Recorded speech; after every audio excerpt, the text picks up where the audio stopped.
Oi, tudo bem? Eu sou a Mabi e eu estudo lá no Maria Albina. Hoje eu vou te contar uma história que aconteceu lá na escola. Um dia, numa aula de matemática, eu estava um pouco distraída tentando medir meu caderno e não estava prestando atenção na matéria. Mas tinha um problema. Eu não estava conseguindo medir meu caderno com as medidas que eu tinha porque sempre faltava um pedacinho. Aí eu decidi ir lá na biblioteca ver se eu achava algum livro que me ajudasse nisso. Chegando na biblioteca, assim que eu cheguei lá, vi um livro que brilhava na estante. E logo pensei comigo mesmo: tá bom, vou começar por esse, né? Abri o livro e comecei a ler. Uma das primeiras coisas que ele dizia era assim: quando o Nilo transborda, cobre as terras numa viagem de 2 dias desde as suas margens. Então eu pensei: Nilo é um rio do Egito, então acho que esse livro tem algo a ver com o Egito. Será que a gente vai viajar pra lá? E assim, nossa imaginação, junto com a leitura, nos transportou lá por Egito. Chegando no Egito, nós nos deparamos de cara com um problema. O faraó dividiu as terras para os agricultores, mas os agricultores tinham o mesmo problema que eu. Às vezes eles perdiam parte das suas plantações. E aí, como eles iam pagar os impostos? Agora eu vou te explicar um pouquinho quem é faraó e o que são os tributos. Faraó era um governador lá da época do Egito Antigo. Ele tomava conta de tudo. E tributos são dinheiro que a gente paga hoje seria o nosso dinheiro. Moeda. Naquela época eles usavam moeda de ouro. E é a forma que o governo tem de cobrar a gente por algo. Hoje a gente usa mais imposto do que tributo, ok?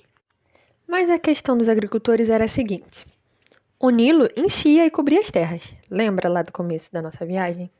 Então, se ele cobria as terras das plantações, por que os agricultores iam pagar todo o tributo? Então eles começaram a reclamar com o faraó que tinha que haver um jeito desse tributo ser pelo menos reduzido.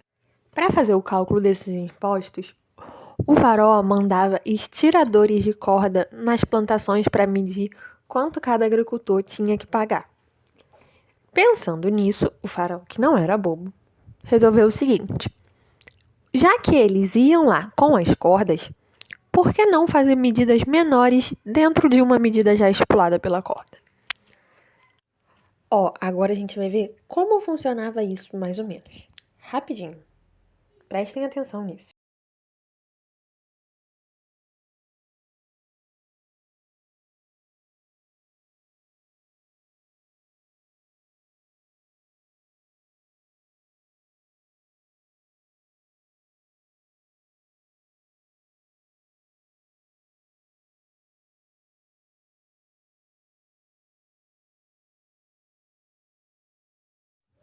Prestou atenção?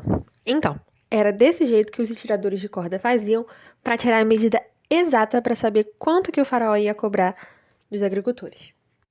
Agora vamos dar uma olhadinha em como funcionavam os números no Egito Antigo, que eles não eram iguais aos nossos.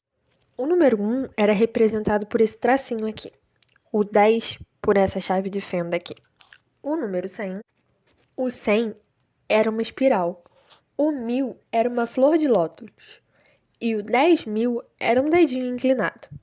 O 100.000 era um girininho e o 1.000.000 era um homem agradecendo aos deuses ajoelhado.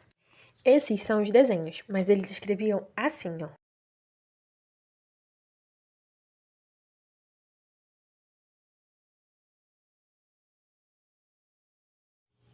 Eles escreviam assim, ó.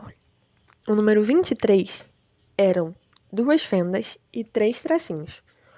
O número 2021, por exemplo, seriam 2 flores de lótus, 2 fendas e um tracinho, sempre colocados lado a lado. Mas você deve estar se perguntando: o que isso tem a ver com fração e com o meu caderno? E a questão é a seguinte: uma fração nada mais é que pegar uma medida que a gente já conhece e dividir ela em pedaços menores, iguaizinhos. A gente pode fazer isso com medidas, com números ou com frutas. Lá no Egito, por necessidade, foram divididas as medidas. Agora vamos falar um pouquinho sobre a estrutura da fração. A fração ela é composta por um numerador e um denominador, divididos sempre por essa barrinha aí no meio. Essa é a estrutura da fração que a gente conhece. Porém, a fração no Egito ela era um pouquinho diferente, porque ela era uma fração unitária, ou seja, ela sempre tinha um numerador 1. Mas por que ela sempre tinha um numerador 1? Porque eles queriam pegar apenas uma medida e dividir elas em pedacinhos. E para representar a fração unitária, eles não usavam igual a gente. Eles usavam o número e em cima eles botavam um símbolozinho oval. Então, foi por esse motivo que as frações foram criadas lá no Egito Antigo. Depois elas foram sendo transformadas. Aí eu pensei, nossa, as frações surgiram daí então. Acho que consigo usar isso para solucionar o problema do meu caderno agora. É só eu pegar uma medida que eu já conheço e dividir ela em pedaços menores e iguais. Gente, preciso falar pra vocês. Amei esse livro. Mas tô aqui pensando, será que tem algum outro livro interessante por aqui? Ou alguma outra história que eu precise contar pra vocês? Deixa eu ver. Ai, acabei de perceber. Já tá na hora da gente ir. E acho que vai ficar pra próxima. Mas foi bom ver vocês aqui. Até a próxima, tá? Ah, e se você gostou das histórias das frações, compartilha ela. Chama alguém pra ver com você. E não esquece de se inscrever no canal para você não perder nenhuma das nossas próximas aventuras. Tchau!